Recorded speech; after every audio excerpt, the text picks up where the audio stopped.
¿Qué tal? Buenas noches. Qué emocionante verlos acá. Muchas gracias por estar.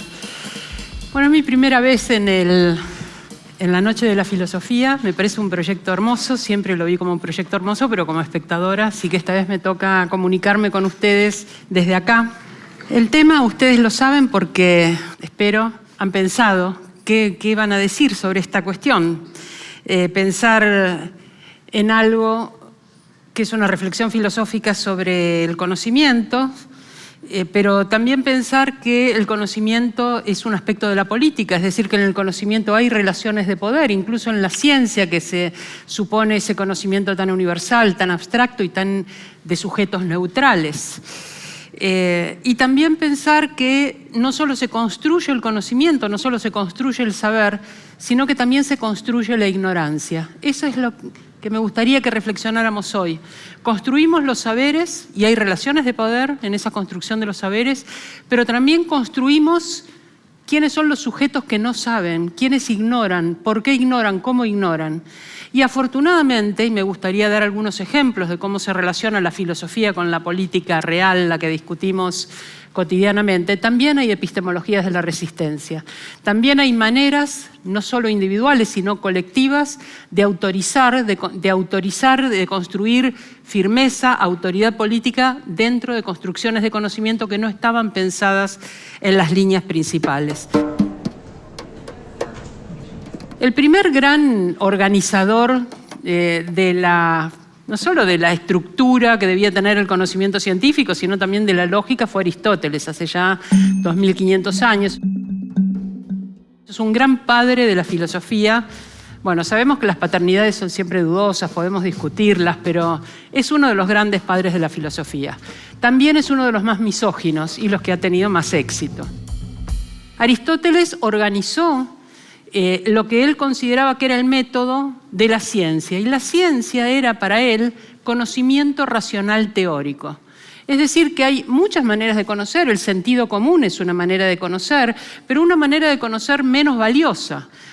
Y hay modos emocionales de acercarse a las cosas, y esos modos emocionales para Aristóteles claramente conducían a confusión. De hecho, parte del problema político en esta construcción de pensar la ciencia como conocimiento racional teórico es quiénes eran para Aristóteles sujetos racionales, quiénes calificaban como racionales. Y eso es muy interesante porque cuando nosotros vinculamos lo que se llaman primeros analíticos y segundos analíticos, es decir, la lógica y la filosofía de la ciencia de Aristóteles con la política, otro de sus textos muy importantes, vemos que Aristóteles consideraba que las relaciones de poder, las relaciones políticas en una sociedad eran relaciones naturales, que de la misma manera que en la naturaleza entre los animales hay animales dominantes y dominados, que en una cadena alimenticia hay animales que devoran a otros animales, y que esta es una relación natural, que no vale oponerse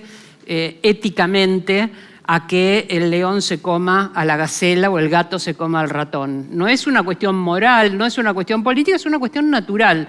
Ahora, Aristóteles decía, la sociedad se organiza de acuerdo con relaciones naturales, y esas relaciones naturales, y esto es lo interesante de ese pensamiento aristotélico porque tiene raíces muy profundas, sobre todo porque ha sido el pensamiento tomado por el cristianismo, tomado por Santo Tomás, pero muy profundas dentro de las posiciones más conservadoras.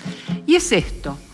Aristóteles consideraba que toda diferencia se resolvía en una jerarquía. Es decir, no bastaba mostrar que dos sujetos eran diferentes, sino que si uno era diferente de otro, uno es superior y otro era inferior. Y él decía, hay tres relaciones naturales que fundan el orden social. Y esas tres relaciones eran: el amo es superior al esclavo, el adulto es superior al niño y el varón es superior a la mujer. Cualquier coincidencia con dificultades contemporáneas para acceder a los derechos humanos, ustedes verán. ¿Cómo distingo un amo de un esclavo? Lo distingo porque hay algo en el cuerpo que me dice quién es amo y quién es esclavo. Hay algo entre un cuerpo blanco y un cuerpo negro que me dice no solamente que cuando un cuerpo blanco se confronta con un cuerpo negro, el cuerpo blanco sabe que puede disponer de ese cuerpo como si fuera una extensión de su voluntad, que ese cuerpo negro anula su voluntad para seguir la voluntad del amo, es decir, que es como una herramienta, una prolongación de su voluntad. Yo soy amo, me habría tocado otra cosa seguramente en Grecia antigua, pero si soy amo y dispongo de esos cuerpos, les hago hacer aquello que no tengo ganas, me da trabajo o considero disvalioso hacer, porque lo valioso en esta Grecia clásica era el ocio y no el trabajo. El trabajo lo hacían los esclavos. Entonces me confronto con ese cuerpo y sé que puedo disponer de él, pero lo peor es que cuando ese cuerpo se confronta con ese hombre blanco, sabe que por naturaleza le ha tocado obedecer. Y ese es el aspecto en el cual, cuando naturalizamos una relación de poder, cuando la transformamos en una jerarquía que tiene que ver con los cuerpos y vale para todo racismo y para toda discriminación étnica, cuando transformo esa relación, ese valor en una jerarquía natural, ese cuerpo, por ser como es, algo de lo que no puede escapar, obedece a un cuerpo que se supone mayor porque más poderoso, porque esa cultura avala esa relación de poder. Entonces el amo es superior al esclavo, el adulto al niño. Todavía estamos discutiendo, a pesar de la Convención por los Derechos del Niño, en qué momento los niños o los adolescentes o las adolescentes tienen suficiente criterio como para poder ejercer un derecho, o contraparte, ¿cuánto tiempo tienen que estar bajo la tutela de los adultos? No bajo el cuidado y la protección, sino para un cuidado y una protección que se toma como precio a la autonomía. Eso es la tutela. Y la tercera relación era el varón es superior a la mujer. Es decir, si hay cuerpos sexuados, el cuerpo masculino no es solo diferente del femenino, es superior y por lo tanto en la naturaleza de uno está mandar y en la de otro obedecer, decía Aristóteles. Entre estos dos cuerpos, amo-esclavo, adulto-niño, varón-mujer, no puede haber ni igualdad en el plano ético ni amistad en el plano político. Esa democracia griega que nos han enseñado que era universal para un universo muy chiquito. Era universal para quienes ya eran ciudadanos. ¿Y quiénes eran los ciudadanos? Los que compartían las tres condiciones de superioridad. Eran blancos, eran amos, blancos y ricos, eran varones y eran adultos. Ese sujeto hegemónico recibía en Grecia el nombre de andrós. Era el único sujeto capaz de ciudadanía, el único que tenía ocio, el único que podía participar en el espacio del ágora, mientras, como decía Aristóteles, todo hombre tiene un esclavo que lo sirve y una mujer que lo reproduce. Es decir, que aquello que no tenía cualidad de ciudadanía eran pertenencias, propiedades, pero en el sentido patrimonial de ese hombre adulto, blanco y propietario. Por eso hablamos en el feminismo no solamente de cuestiones de machismo o de discriminación de género, hablamos de androcentrismo. Androcentrismo es esta posición del andrós. Entonces, la idea de la ciencia como conocimiento racional teórico era la idea de un ámbito de saber que solo era accesible y solo podían construirlo ciertos sujetos, justamente el andrós, justo los sujetos privilegiados, justo los que tenían poder político y poder económico. Ellos construían el saber legítimo. Los otros saberes, las otras construcciones, ocurrían dos cosas. Por un lado, que no iban a ser aceptadas como legítimas porque no eran racionales. Y por otro lado, esos sujetos descalificados de la racionalidad no es que no tenían capacidades, pero tenían unas capacidades a las que no se les concedía ningún valor, ningún interés. Por ejemplo, para Aristóteles las mujeres eran excesivamente emocionales, pero la emoción no era un valor epistémico, un valor fiable para construir conocimiento. Entonces eso que podía ser un valor era algo despreciado. No solo se despreciaba a las mujeres si se les impedía acceder a la ciencia, se despreciaban aquellas cualidades restándoles valor epistémico, sacándolas de un lugar de autorización, incluso de aquellas cosas que les competían a estas personas. Esas jerarquías naturales fundan el androcentrismo y el androcentrismo funda un modo de hacer ciencia que se que florece en la modernidad. En la modernidad, cuando surge el Estado moderno, surge la ciencia experimental. Podemos decir, bueno, pero esa ciencia experimental justamente rompe con la hegemonía aristotélico-tomista, la idea del conocimiento meramente como deducción, aparece la ciencia experimental y aparece la ciudadanía, aparece el Estado moderno. La ciudadanía aparece con el argumento del contrato social. El contrato social, para poder hacerlo, los sujetos tenían que considerar al otro como un sujeto con derechos. Era un contrato apoyado en la moral, apoyado en los derechos. Pero esos derechos se planteaban, se manifestaban de manera universal y abstracta. Por lo tanto, solo podían acceder al contrato social sujetos capaces de racionalidad y abstracción. ¿Y quiénes eran esos sujetos? Y ahí aparece la teoría del contrato social, ya en el 1700, y con varios filósofos, Locke, Hobbes, Rousseau. ¿Quiénes son los sujetos capaces de establecer ese contrato social? Los negros no, porque tienen un pensamiento medio místico. Los pueblos originarios, los indígenas no, porque también tienen un pensamiento metafórico, una idea circular del tiempo. Las mujeres tampoco, porque no eran racionales. Pero no era la ciencia experimental. Aristóteles decía que no éramos racionales porque éramos esponjosas y húmedas. La ciencia moderna va a decir que no, porque tenemos los cerebros más livianos y los cráneos más pequeños. Los argumentos cambian, pero las conclusiones siguen siendo las mismas. Entonces, las mujeres no porque son inferiores, los niños no porque no son maduros. Entonces, ¿qué pasó? Y en el contrato social lo sabemos, porque sobre esto Marx hizo una muy fuerte crítica en la cuestión judía. Ese contrato social era un contrato burgués, porque había que tener propiedad. Porque si íbamos a pactar nuestros derechos, y el derecho es el derecho a la vida y el derecho a la propiedad como los dos derechos fundamentales. Quien no tiene propiedad, ¿qué es lo que va a pactar? Entonces, quien tenga que ser ciudadano tiene que tener algo para pactar, y ese algo es la propiedad. Y esto no fue solo en Europa, fue también en América cuando se hacen las revoluciones inspiradas en la Revolución Francesa. Nuestra Revolución de Mayo fue en 1810. En 1811 el Cabildo dijo que no iban a ser vecinos, o sea que no iban a poder participar del Cabildo, no iban a poder ser ciudadanos, ni los negros, ni los indígenas, ni los mestizos, ni las mujeres. Y que para ser ciudadano había que tener casa fundada, es decir, una propiedad. Quien no tenía propiedad quedaba fuera de la ciudadanía. Esto a Marx le pareció horrible. Los pobres no podían ser ciudadanos. Que ninguna mujer pudiera ser ciudadana no le pareció relevante. Tenemos algunos problemas ahí. Y tenemos algunos problemas de los que vamos a hablar. ¿Quién reacciona con respecto a este androcentrismo de los saberes? Sobre todo a mediados del siglo XX, hay una gran crisis de la idea de que la ciencia es un saber preservado de intereses y preservado de influencias de otra cosa que no sea el propio saber.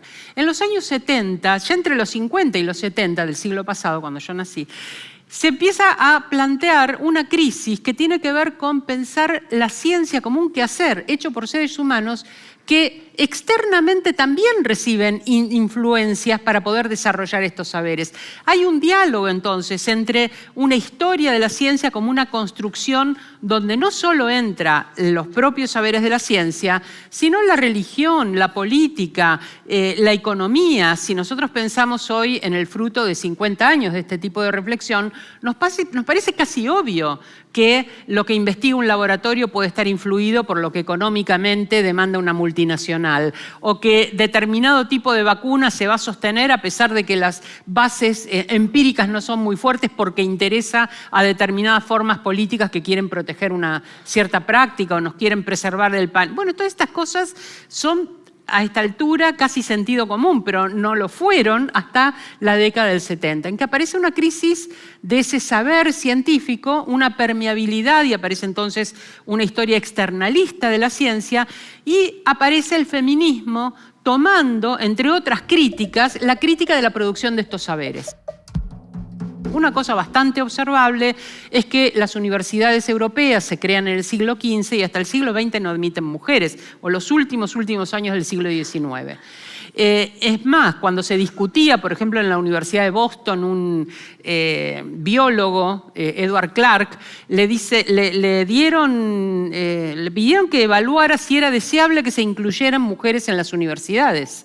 se empezó a discutir, porque el feminismo no solamente era el feminismo sufragista, ese feminismo que decía queremos los mismos derechos, ¿por qué no vamos a votar? ¿Por qué no vamos a poder elegir?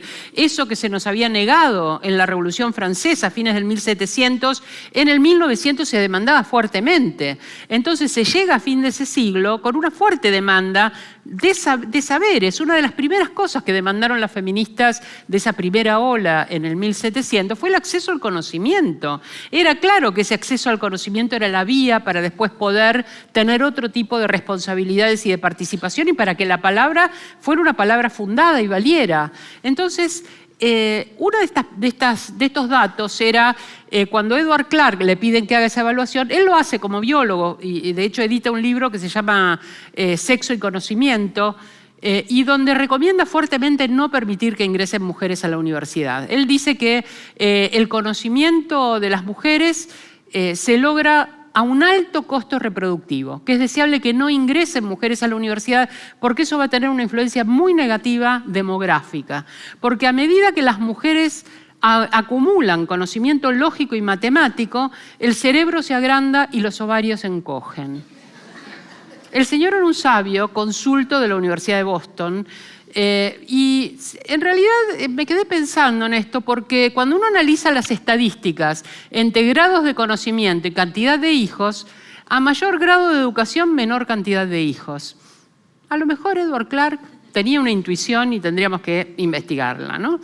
Pero entonces la epistemología feminista, por un lado, va a pensar qué figuras hubo en la ciencia a las que no se les dio crédito, por otro lado va a tratar de insistir para que las mujeres también sean aceptadas como sujetos productores de conocimiento. Sobre todo ese feminismo de los 70, que lo que pedía era igualdad, decía queremos acceder a esos lugares, a las universidades, a los laboratorios, a esos lugares de producción de conocimiento genuino. Pero también producido ya una maduración y alcanzado ciertos grados académicos, donde las mujeres demostraron que podían aprender matemática, física, que sus ovarios están geniales y que de todas maneras podían manifestar su acceso al conocimiento abstracto si les daban la oportunidad y les daban los recursos para hacerlo. Una vez demostrado esto, comenzaron otro tipo de críticas que tenían que ver con dos aspectos que podríamos distinguir, la ciencia como proceso y la ciencia como producto. La ciencia como proceso son las comunidades científicas, cómo se construye el saber. Y allí hubo una crítica feminista. ¿Cuáles eran las cualidades habilitadas y cuáles no? ¿Qué inclusión se hacía de las mujeres? Lo que hoy llamaríamos segregación vertical, es decir, las mujeres están solo en la base, no acceden a los lugares de más responsabilidad o los lugares de poder.